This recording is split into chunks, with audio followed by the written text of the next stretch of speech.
ጤና ይስጥልን የተከበራችሁ ተመልካቾቻችን ይህ ከወግድ ወረዳ መንግስት ኮሙኒኬሽን ጉዳዮች ጽፈት ቤት ወደ እናንተ የምናደርሰው የአካባቢ ቴሌቪዥን ፕሮግራማችን አሁን ጀምሯል። አብራችሁን ቆዩ። በቅድሚያም ዋና አርዕስቶችን በወግድ ወረዳ 032 ቀበሌ ከ444 ሄክታር መሬት በላይ በጤፍ ክላስተር እንደተሸፈነ ታወቀ። በወግድ ወረዳ 03 ቀበሌ ልዩ ቦታው አበይ ሁለት የባዮጋዝ ቴክኖሎጂ መመረቃቸው ተገለጸ። በወግድ ወረዳ 033 ቀበሌ ከ222 ሄክታር በላይ በጤፍ ክላስተር እንደተሸፈነም ተገልጿል። በመጨረሻም የወንጀል ዜና ይኖራል። አብራችሁ ቆዩ። በደቡብ ወሎ ዞን በወግድ ወረዳ 032 ቀበሌ ከ444 ሄክታር መሬት በላይ በጤፍ ክላስተር እንደተሸፈነ ተገለጸ። የሰብል ልማት እንቅስቃሴያችን ውጤታማ ለማድረግ ሰብሎችን በክላስተር አሰራር ማቀፍ ፋይዳው ከፍተኛ እንደሆነ ይታወቃል። ስለዚህ የወግድ ወረዳ ግብርና ጽፈት ቤት በዘንድሮ ዓመት 27787 ሄክታር መሬት በጤፍና በስንዴ ክላስተር ማሸፈን ችሏል። ይህ አሰራር በሁሉም ቀበሌዎች እየተተገበረም ይገኛል። በ032 ቀበሌ በክላስተር እርሻ ላይ ያገኘነው አርሶ አደር ጀማል ይመር እንዲህ ይላል። የክላስተር አሰራር ዘዴ ጥቅሙ ማዳበሪያ እንዳይቀበር ያደርጋል። እርሻችንን ቀድመን እናለሰልሳለን። ስለዚህ ፍሬ አሰጣጡ ጥሩና ይህንን የአሰራር ዘዴ ለ5 ዓመት እንዳከናወነው ይናገራል። አቶ ጀማል ጨምረው ሲያስረዱ ከ1 ሄክታር በፊት 19 ኩንታል ብቻ ነበር ማምረት የሚቻለው። አሁን ላይ ግን እስከ 36 ኩንታል ማምረት እየቻለ እንደሆነም ተናግሮ አሁን ላይ አርሶ አደሩ በራሱ አምኖበት እየተገበረው እንደሆነና ከዚህ በኋላ ከሆድ ፍጆታ አልፎ ተጨማሪ ንብረት ለማፍራት እንዳቀደም ተናግሯል። እኔ አርሶ አደር ጀማል ይመር ቡሽራ ነው የምባለው። በ032 በዚህ በዲያለቲ ጎጥ ውስጥ ነው ያለሁት ንዑስ ላይ። እንግዲህ አሁን ይሄ የጤፍ ክላስተር ነው። ይሄ የጤፍ ክላስተር የሚጠቅመን አንደኛ እርሻው መለሳለስ አለበት፣ ማዳበሪያ በአግባቡ ግብአት መውጣት አለበት። ይሄ በመስመር መዝራቱ ጥቅሙ አይደም ፊት እንዱ በብተና ስንዘራው ማዳበሪያ ውስጥ ይገባል፣ ይደቀደቃል፣ ምንም ጥቅም የለውም። አሁን ግን በእንደዚህ በመስመር ሲዘራ ለማረም ለፍሬ ለተለያየ ነገር አገልግሎቱ ከፍተኛ ነው። ጥቅም አግኝተንበታል። ይሄንን ከ5 ዓመት በላይ ነው የምንጠቀምበት። ክላስተሩም አንደኛ በቂ አዝመራ በቂ ንብረት ይገኛል። ሁለተኛ ጥቅሙ አይደቀደቅም። ልክ ላይ እንዲያለ ነው። ማዳበሪያቱ በመስመር ስትዘራ ሜዳውን ሁላ ሳይበተን በትንሹ ያገኘዋል ምግቡን። ስለዚህ ፍሬያማ ይሆናል። ይሄ ደግሞ ከበፊቱ በብተና ከምንዘራው አሁን በፊት ከሄክታር 19 ኩንታል የነበረው በተጨባጭ ተሞክሮ 36 ኩንታል ሄክታር ተገኝቶለታል። የ032 ቀበሌ ግብርና ጽፈት ቤት ኃላፊ የሆኑት አቶ አደማሊ ስለ ሁኔታው እንዲህ ይላል። በቀበሌው ውስጥ 4 ክላስተር ቦታዎች እንዳሉና በግብአት አቅርቦት ዙሪያ ሲዋን ማዳበሪያ 1.5 ኩንታል፣ ሲቱ ማዳበሪያ 11 ኩንታል እንደተሰራጨ አስረድቶ በቀበሌው ውስጥ አጠቃላይ ከ443 ሄክታር የጤፍ ክላስተር እንደተሸፈነ ተናግሯል። በዘንድሮ ዓመት የሰብል ልማት ስራችንን ስንሰራ ቀሪም ከማጃ ጀምረን የሰራነው ስራ የመጣነው አለ። አሁን ያለንበት ዳለቲ የሚባለው የጤፍ ክላስተር አካባቢ ነው። እንደ ቀበሌያችን 4 የክላስተር ቦታዎች አሉን። ሞዴል ክላስተራችን ኮሞዲቲ ክላስተራችን ዳለቲ ላይ ነው አሁን ያለነው። ይሄን ክላስተር ስንሰራ በርካታ ስራዎችን ታውን ቀድም ሰርተናል። በግብአት ስርጭት ዳፕም ዩሪያም ለክላስተሩ የሚበቃውን አውጥተናል። ከምርጥ ዘር አኳያ ሲዋንን 1.5 ኩንታል አስራይተናል። ለዚህ ቦታ ላይ 11 ኩንታል ሲቱ ማዳበሪያ ሲቱ ምርጥ ዘር ተጠቅመናል። አሁን ለአርሶ አደራችን የክላስተር እርሻ ያለበት እንቅስቃሴ ነው ያለው። ክላስተራችን አሁን ዛሬ ነው የጀመርነው። አርሶ አደራችንን ስናየው አብዛኛው አርሶ አደር የጤፍ ሰብል ልማትን በሙሉ ፓኬጅ የተገበረለበት ሁኔታ አለ። ይሄንንም ተግባር እናስቀጥልበት አግባብ እንዳለ ይሄው አመራሩን ባለሙያው ተጎናችን ርብርብ አድርገን ስራውን ለመስራት ቆርጠን ተነስተናል። በደቡብ ወሎ ዞን በወግድ ወረዳ 03 ቀበሌ ልዩ ቦታ አበይ ሁለት የባዮጋዝ ቴክኖሎጂዎች መመረቃቸው ታወቀ። የባዮጋዝ ቴክኖሎጂ በሀገራችን በክልላችን እንዲሁም በወረዳችን በተለያዩ የቴክኖሎጂ አማራጮች ሰፊና ጉልህ ድርሻውን በመያዝ የማህበረሰብ ተጠቃሚነት በማረጋገጥ ላይ ይገኛል። የወግድ ወረዳ መንግስት ኮሙኒኬሽን ጉዳዮች ጽፈት ቤት በ03 ቀበሌ የሁለት የባዮጋዝ ቴክኖሎጂዎችን ምርቃን በሰፊው ተከታትሎታል። አቶ አዳማ ሰኖ የ03 ቀበሌ ዋና አስተዳዳሪ ሲሆኑ እርሳቸው በቀበሌው የመጀመሪያ የዚህ ቴክኖሎጂ ግንባር ቀደም ተጠቃሚ ናቸው። እርሳቸው ሲናገሩ መጀመሪያ ባለሙያዎች አወያዩን፣ እኔም በቁርጠኝነት ተቀበልኩ። ሌላም አንድ ግለሰብ በሐሳቡ ተስማማን።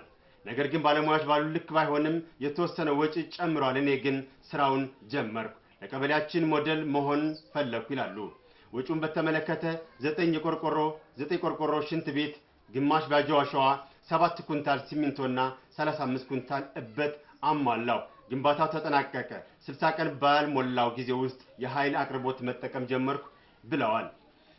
የሌላኛው የባጋዝ ተጠቃሚ የሆኑት አቶ አልይ ሐሰን ሲያስረዱ ቴክኖሎጂው ብዙ ጥቅም እንዳለው ማለት ሽንት ቤት እንዲኖረው፣ ማዳበሪያ እንዳለው፣ በሽታን ለመከላከል ለቡና ማፍላትና ማታ ማታ ልጆች እንዲያነቡና ከላምባዎች እንዳረፉ አንድ ሽንት ቤት እንደገና ደግሞ የማዳበሪያ እንትን በጣም ወደ በሽታ ያመጣ ሴቶቹንም ሙሪዎቹ ስለሰቃየ ትምርቱን በዛ ስላገኘሁት ጥቅሙን በዚህ ይዤ አሁን ጥቅሙ ያመጣ በሌላም ሄደን አስተያየት አይተን በዛ ልጠቀም አሁን በዛ ደስታ ነው። ጥቅሙ አንዲ ሽንት ቤት፣ ሁለተኛ ደግሞ እንደ ትቢ እንደ እንትን ያመጣል። ይሄ እንትን ማዳበሪያው ይሄ ደግሞ ምንም በሽታ የለው፣ ያው ምንም የለው፣ ለቤትም ጥዲያትም እንደገና ደግሞ ጤንነትም ያመጣል። ጥቅሙ እዚህ ላይ ነው።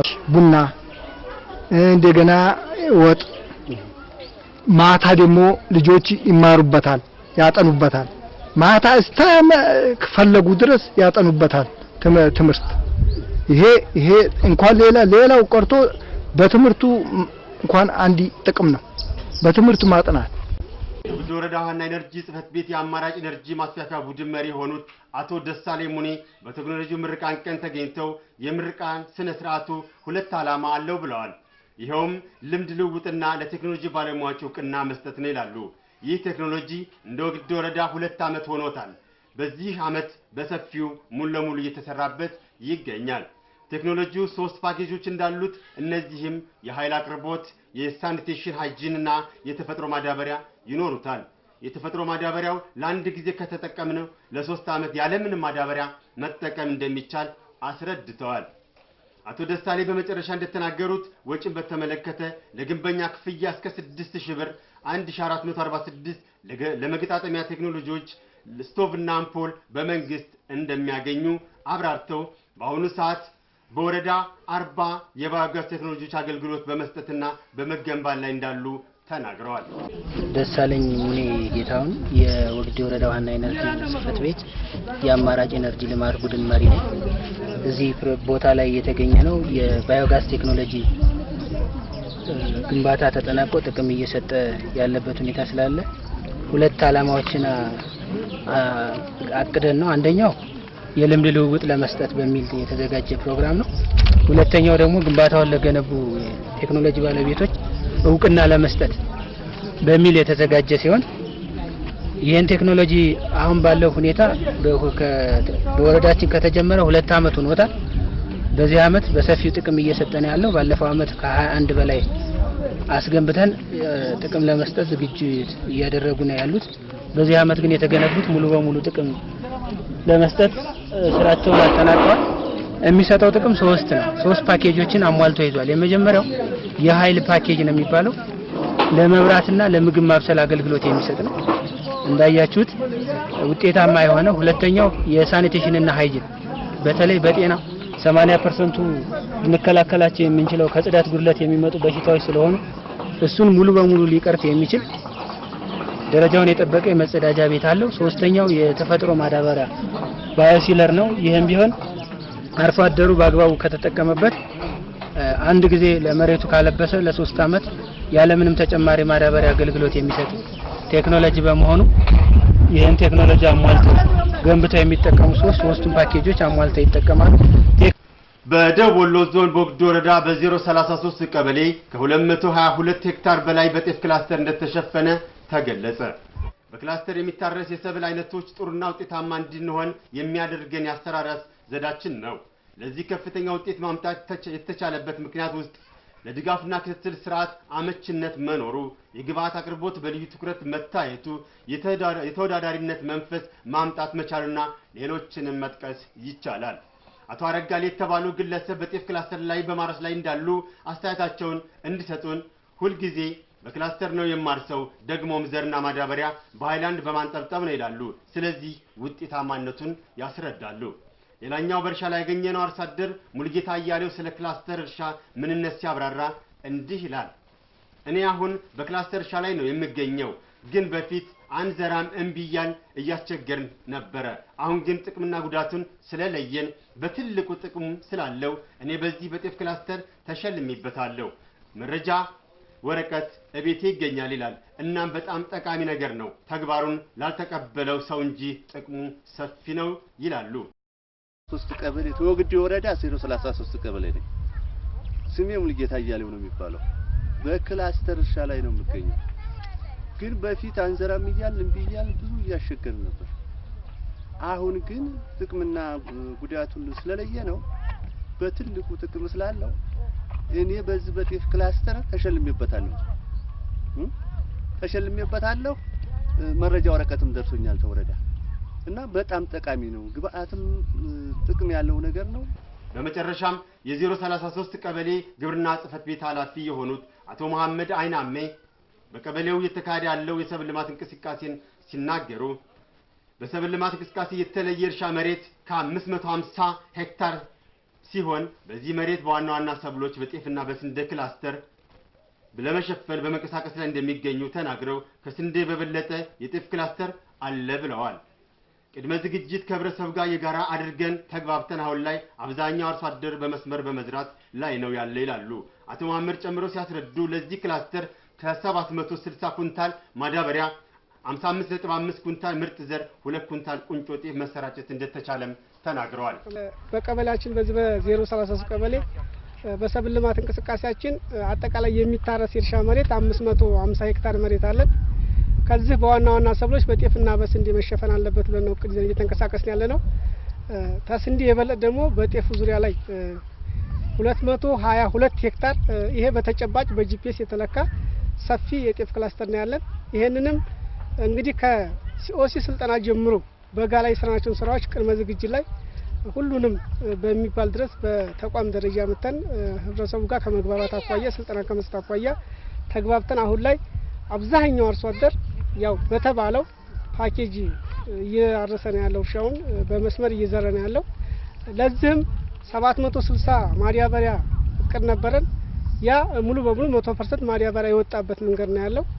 ምርጥ ዘር ስንዴ 55.5 ኩንታል ስንዴ በዛ አመት አሰራይተናል። ጤፍ 2 ኩንታል ስንዴ 2 ኩንታል የጤፍ ቁንጮ ጤፍ አሰራይተናል። ስለዚህ እነዚህን ስራዎች በመስራታችን አሁን ላይ ሰፊ የሆነ የጤፍ ክላስተራችን እውነት ለመነጋገር ወጣቶችም ሁሉም ሰው ወጥቶ በጋራ የሰራበት መንገድ ነው ያለው። አድማጮቻችን በመጨረሻም የወንጀል ዜና ላድርሳችሁ። የወግድ ወረዳ ፍርድ ቤት በሰው ንብረት ስርቆት በፈጸመ አንድ ግለሰብ ላይ 1 አመት ከ8 ወር ቀላል እስራት እንዲቀጣ ወሰነ። ከሳሽ የወግድ ወረዳ አቃቢ ሕግ ተከሳሽ ከድርጋሻው ቀበሌ 07 ተከሳሽ ወንጀል ወንጀል ለመፈጸም በማሰብ ሚያዝያ 4 ቀን 2010 ዓ.ም በግምት ከቀኑ 11 ሰዓት እስከ 12 ሰዓት ባለው ጊዜ ውስጥ በወግድ ወረዳ በ08 ቀበሌ ልዩ ቦታው ጎረንጅ ሃይስኩል ሰፈር ከተባለው አካባቢ የግል ተበዳይ የደሳለው ሙላቴን ንብረት የሆነውን ፋይዝ ፊልም ካሜራ ግምቱ 5000 ብር የሆነውን የግል ተበዳይ ቤት በመስበር አውጥቶ ከወሰደ በኋላ ሚያዝያ 7 2010 ዓ.ም በግምት ከቀኑ 8 ሰዓት እስከ 10 ሰዓት ባለው ጊዜ ውስጥ በወግድ ወረዳ 01 ከነማ መናኸሪያ ከተባለው አካባቢ ከመሐመድ አስቻለው ኮምፒውተር ቤት ሊሸጥ ሲል የተያዘ በመሆኑ በፈጸመው የስርቆት ወንጀል ተከሷል። የተከሳሽ መዝገብ ያየው ወግድ ወረዳ ፍርድ ቤት ሐምሌ 1 2010 ዓ.ም በዋለው ችሎት ተከሳሽን ያርማል ሌላውንም የህብረተሰብ ክፍል ያስተምራል ያለውን 1 አመት ከ8 ወር ቀላል እስራት እንዲቀጣ ወስኗል። የተከበራችሁና ተወዳጁ አድማጮቻችን እስካሁን ስትከታተሉ ስለቆያችሁ ከልብ እናመሰግናለን። አብራችሁ ቆየሁት እኔ ይርጋለም ታዬ ከቴክኒክ ባለሙያ መሰረት ፈለቀ ጋር ነበር። ሰላም።